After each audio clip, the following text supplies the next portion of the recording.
Hello, hello, everyone. Book club number 24. Let's do this. Come on in. Tell me where you're signing in from. How you are. Hi, guys. Come on in. The birds are chirping, and I know that sounds so cliched, but it's so stunning to hear them. Probably mating and wanting a mate. But I will call it just chirping, and it just sounds so lovely in the spring. Okay, guys, welcome. We're talking about my book club number 24. So, Radical Awakening. I've shown it so many times now I'm getting tired of showing the book. You know what it is. If you haven't bought it till now, what can I say? So, if you haven't bought it right now, at least listen into this talk. So, a big theme of the book is how to reclaim your inner power. Yes, I've said that 1,000 times. And why is that so essential? Like, okay, big deal. Why do we need to reclaim our inner power? She tells us about this every damn day. Well, because absent this reclamation of power is an abduction of spirit. If we are not in our own power, then who is? Invasions by culture is. Invasions by other people's unconsciousness is. Invasions by other people's tantrums, other people's lack of growing up is. And we are left directionless. So reclamation of power may sound like a cliche, but it's really what this whole book is about. It is a process to reclaim your inner power. So we're on book club number 24, talking about my book, A Radical Awakening. So reclamation of power has certain ingredients in it. And, you know, everyone wants to be powerful, but we don't want to do the work to get there. It's a mother of work, okay? It's like, the onus is gargantuan. But if you're willing to take the onus, go through the tunnel of change and transformation, the burning hells of your shedding, you're releasing, you're dying to your old selves, then at the other end is this thing that I call a reclamation of self.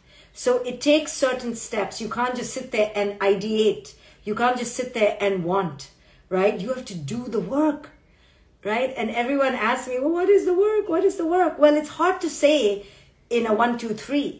You know, the first step is always to be to be awake to the ways you've been asleep. That's my standard answer. If somebody asks me, how do I do this? You know, I've just learned to have a standard answer. Well, it's kind of hard, but in a nutshell, you have to first become aware that you've been asleep and go buy my book, go read my book, go take my courses, go take other courses, and then you can evolve, right?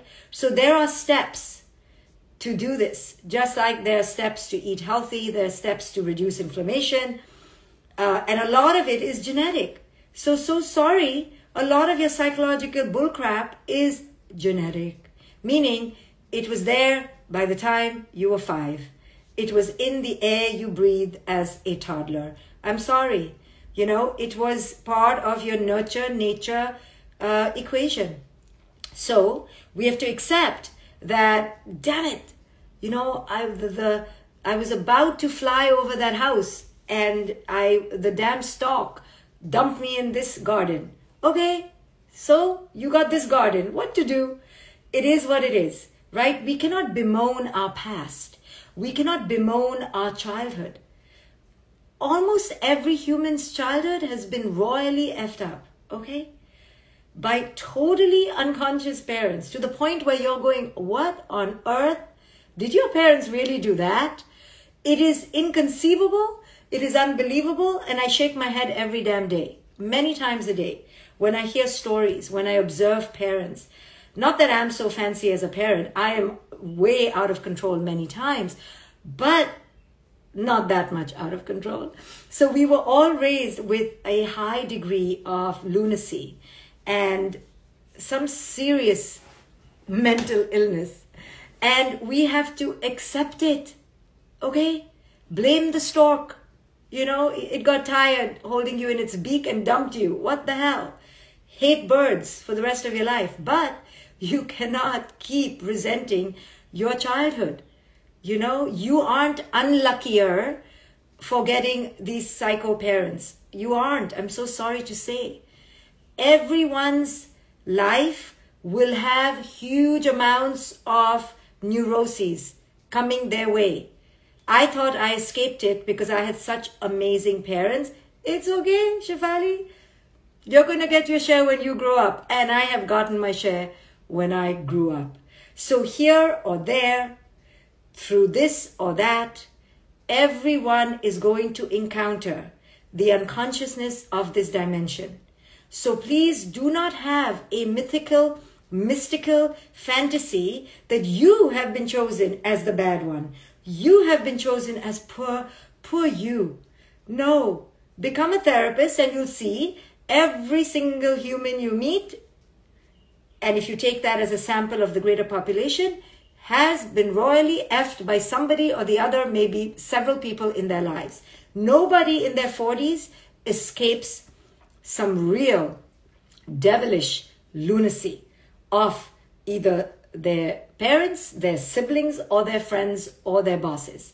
So please do not have this idea that it's you. I know because of the horrors you may have experienced or how sensitive you are, you feel only you are going through this.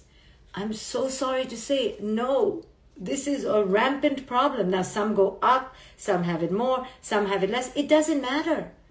We cannot compare our traumas. Okay, people always compare each other's traumas. Well, were you molested by the butcher's brother when you went to buy meat at the local store? And eaten by the dog on the way home?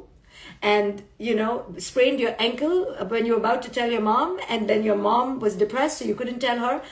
Okay, like, sorry, you are not unique in that way. In that way, we all share a common human load, which is our exposure to each other's unconsciousness. Okay, I don't mean to be unsympathetic. I just mean to quell your idea that you're the only one. Because it was traumatic to you, you feel, yes, who else is going through this? But let me tell you, as a therapist, I've been doing this since I was 22 years old, and I'm 49. I have seen it all. And not a single person who's entered my office has ever told me something that I said back to them, wow, what a childhood. What an amazing childhood. Said, Dr. Shefali, never. Okay, never have those words come out of my mouth. I'm always just in deep sympathy, deep empathy, deep shock, and sometimes incredulous horror. Okay, so if you're sitting there thinking that you have the particular dibs on bad luck and extra parental lunacy, no, I'm sorry. You got it bad, definitely, but millions of others have it bad too. This is why I do the work I do. I will not stop till I die, I promise you, because I'm so passionate about shedding light on how pernicious unconscious parenting is. This is why I do the work, because I'm so moved every day. And I'm like, these damn parents, right? So I try to help parents, but then I see parents and I see their parents have messed them up. And then the generational trauma just gets passed on and on. Okay, so the first step is to understand you're not alone. So sorry you got dropped in that garden. So sorry you got that crazy family. It is what it is. Now, what do we do with it? Right? Now we begin to reclaim the self. So what does reclaiming the self look like? It looks like really becoming aware of your particular life narrative. How has your life narrative played itself out? Don't look there. Don't look at Sally down the road. Don't look at Doug across the street.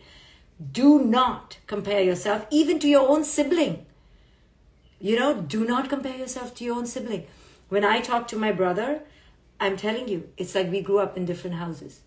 You know, my father was a different father with him, a different father with me. And I saw this when I was 5 years old. I'm like, why is my dad different to my brother than he is to me? Because different expectations, gender expectations, different dynamics, different chemistry. So parents always have this illusion that they're raising their children absolutely the same. Total delusion. It is not true. No parent can ever, ever, ever, after being with me, ever say that again. Because it's impossible, right? Just like I'm different with every client, the minute they walk in, I'm different. The minute they sigh, I'm different. The minute they open their mouth, I'm different. They shape me and I shape them in indelible, inscrutable ways. We cannot scrutinize it. It's in the energy. So please, if you're a parent of siblings or multiple children, or have been one of many siblings, please know you were treated very differently. Please know you're treating your children very differently. And please know that is a fact and that is normal. To think that you're treating them the same is some bullshit delusion that all parents like to drink the Kool-Aid of, okay? How can you treat, and you can't treat anyone the same. You can't even treat yourself the same after 10 minutes. So accepting that is wisdom. You know, there's nothing to fight about. Nobody was raised the same as their siblings and nobody raises siblings in the same way. Done. Okay, so accepting that we cannot compare, we cannot bemoan, we cannot exalt others compared to us. We need to own our life script. Own your narrative. What does owning your narrative mean? That's where my book comes in. I know I'm plugging the book, but what to do? I'm here because of the damn book, okay? So in this book, A Radical Awakening, which I love, it's my favorite book that I've written, I outline the steps to first become aware that you're asleep, which means to become aware that you've been in some horrendous, bloody movie, okay? No, really, in a movie. I first realized I was in a movie when I left India and came to America at 21. And things were so different here. It was 1993. And it was so things were so different here that I was like, where have I been living till now? And just the difference made me pop my bubble that where I had been living was not the whole story. It was just one rendition, one iteration, one version of someone's movie. So when you come to a new country, when you're young, it's a beautiful thing because you really pop your bubbles and you are disoriented. And those were the days without iPhones, without email. I don't believe we had email. I had like a electronic typewriter where you have paper, you put in a paper each time and you crumble it and throw it in the waste paper basket. I mean, that's when I came to America. I barely talked to my parents, sent snail mail, right? So the culture shock is so fascinating. And now we've removed that culture shock for our children. I know I digress, but for a moment, we've taken away culture shock. Culture shock is an amazing damn thing. But because now everyone is so connected and everyone is on every social media platform, when my child goes to a new country, she's like, oh, I've seen this on TikTok. I've seen this on Instagram. I've seen this on my virtual reality headset. Okay? So sad and tragic that we're doing this. I know it's lovely. And I love those virtual reality headsets, but honestly, it's really sad because we've taken away the culture shock. Why is culture shock so good? Why is any shock so good? Why is any painful shock so good? Because it makes you realize that you were living in a freaking movie, okay? That's why when somebody gets the news of terminal illness, they are shaken up. Why? Because they were in the culture that they wouldn't get a terminal illness. So now they're in a culture shock. So any sort of culture shock is so good because it rips you apart and makes you drop all your known defense mechanisms. All your coping goes, right? So when I came to America, I had all these ideas. And now I realize that none of them work. So travel is phenomenal. Dropping your kid in the middle of nowhere in the unknown is phenomenal. Because every one of us needs to wake up out of our conditioning, out of our movie. Right? So the first step is becoming aware that you've been asleep. The next step is now waking up. So waking up means what? Means realizing that we've been living a script. Whose script? Our parents' script and our culture script. And we're terrified of dropping the script. In fact, we didn't even know till we read a book like A Radical Awakening that, oh, we're supposed to be dropping the script. We are supposed to be recognizing ourselves in the mirror. Who said that, right? And then when you begin to notice the mask, you see it everywhere. And the most amazing thing about the mask, It's bloody super glued onto your face. Try taking out your mask. You think, I am a bleeding empath on page whatever, or page 108. I'm a perfectionist. Try taking out the mask. It's one thing to know it. It's another thing to take it out. Taking it out, yanking it out means literally chopping your head off, okay? You need to chop your head off, which means then you're unrecognizable. And till the new head bulb grows, people are going to look at you like, where's your head? Where did you go? Right? Hello? Did you kill Shefali? Did you kill Samantha? Yes. You have to kill the whole self, because all that comes with that bullshit mask needs to go. And this is where the rubber meets the road and stops. So people have been reading my book and they love it till part 3. And after part 2, they literally write reviews. Suddenly, the book was very promising and it was lovely. And then suddenly, Dr. Shefali lost her shit, because I talk about sexuality, I talk about changing the matrix, right? And I talk about changing yourself. People stop reading the book after page 151. I've told you, at 151, it becomes really provocative, apparently. So, apparently, yes? So people stop. So this is where the real work begins. Now you've realized you've been asleep. Now you've seen your patterns, which I talk about in part 2. But now you have to do something about it. And in order to do something about it, you have to grow new parts of yourself. How to grow new parts of yourself? Part of the growing is first cleaning out the junk. You have to clean out the shitty weeds, okay? And then put nice shitty manure for new things to grow. But first take out the old dried manure. That takes excavation.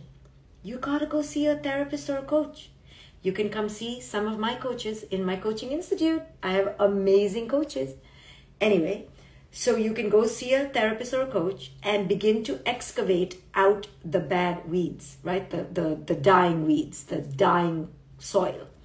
And part of that process means really understanding what crap your mom put in, what crap your dad put in, what crap your siblings put in, what crap your teachers put in, what crap your friends put in, what crap culture puts in.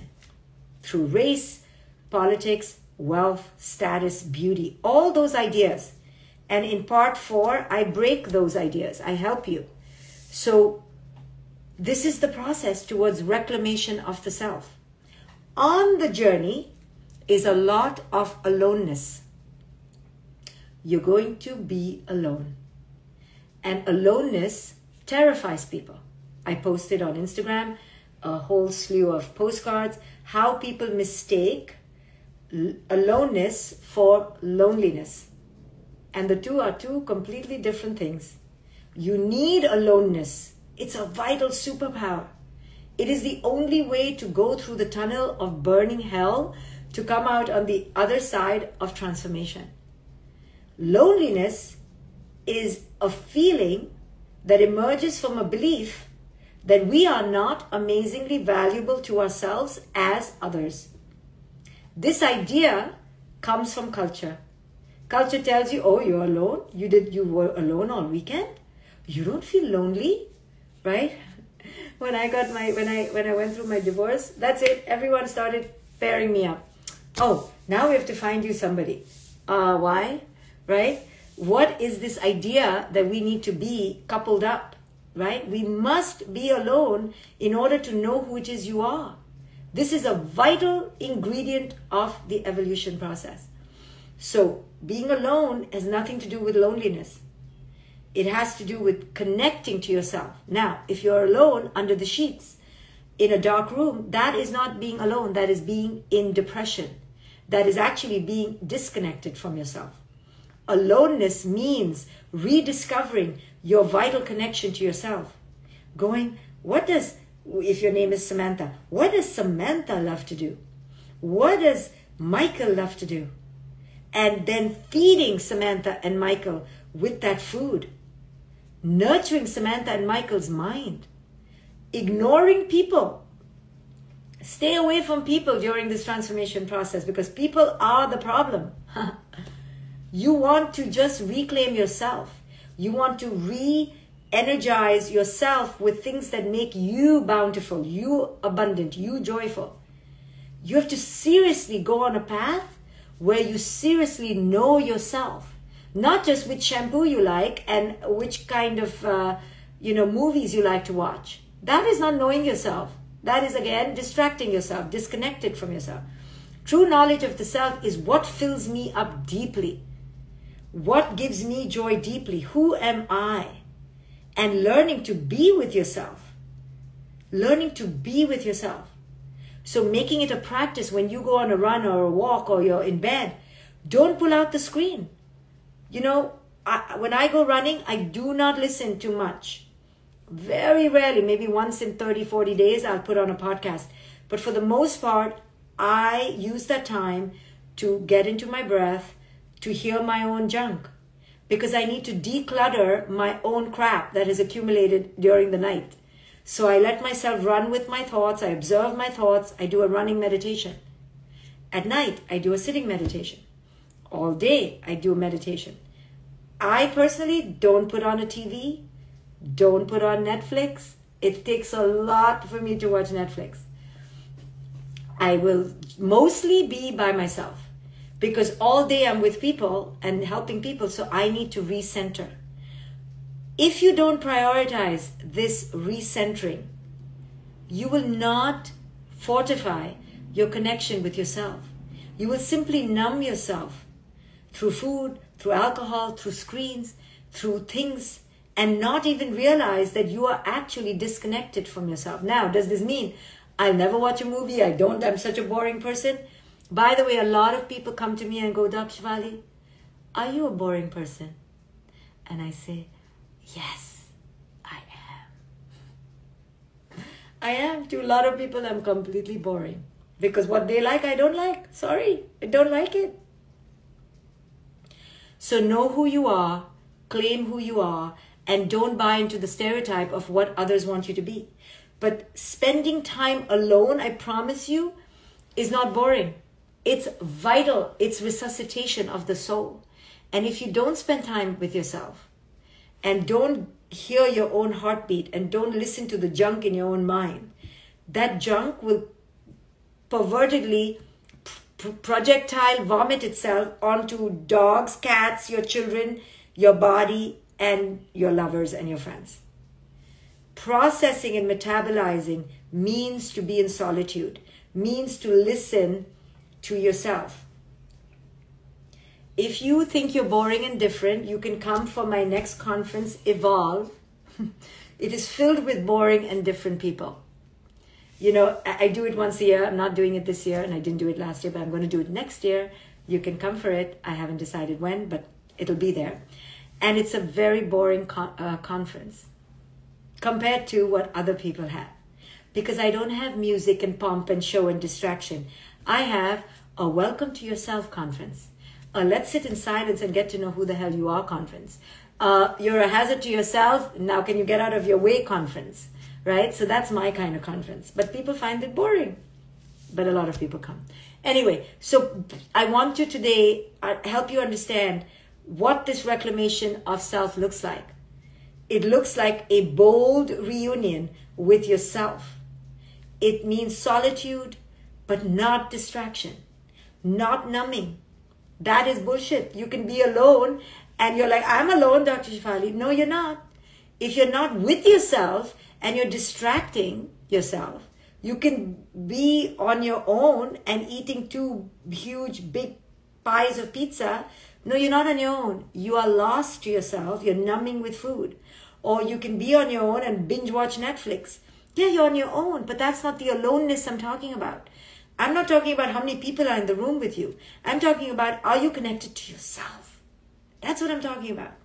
Aloneness means entering the state of reunion with your solitude, loving the quiet to reclaim yourself. Very difficult for this culture that we've grown up in that has made us so addicted to noise, right? I have so many friends who have the TV on non-stop, right? It's because it's become an addiction, right? I have so many friends who eat non-stop, talk non-stop, gossip non-stop, scream non-stop. My daughter, 18-year-old, on the phone non-stop. What to do, right? This is a culture that has become insanely, insatiably addicted to being distracted. So I have many, many courses to help you reclaim the self. I have free meditations. It'll all be posted very soon. Next week, today is Friday. I think by Monday, all my courses are going on 50% sale. I have free meditations. I have meditation courses. I have growth courses, relationship courses, parenting courses. So I'm preparing everything for this big blowout sale. We'll go on sale probably on Monday. Take these courses 50% off. Really reasonable. Hours and hours, 50 hours of coursework. And start reclaiming yourself. So if you're playing the guitar, but you're using that to connect to yourself, that's different than watching Netflix. Netflix has no connection to yourself. I go walking to connect to myself. You're playing guitar to connect to yourself. That's not a distraction, right? Now, if you're playing guitar to win the next guitar competition, then you're not connected to yourself. So part of reclaiming yourself means to spend time in solitude and to truly know who it is you are. No matter what someone else says you are your own best lover, friend, ally, mate, partner, child, parent, right? You may not be someone else's good match. You may not be a match for someone else, and that's okay. You know, you're not so special that you need to be everybody's match. Accepting that you're not their match, and guess what? They may not be your match, is the way to go. So part of this work is deep reunion with yourself, deep connection with yourself, right? And deeply loving yourself. As you're alone and the culture tells you that alone is bad, enter that space of connection. Enter that space of deep union. Start recognizing who it is you are. Start the process. It's a long, decades-long, eons-long journey, but begin now. Start the process of entering who it is you are. And keep reading the book. Buy the book, A Radical Awakening. I will see you for the next book club when I do. Bye, guys.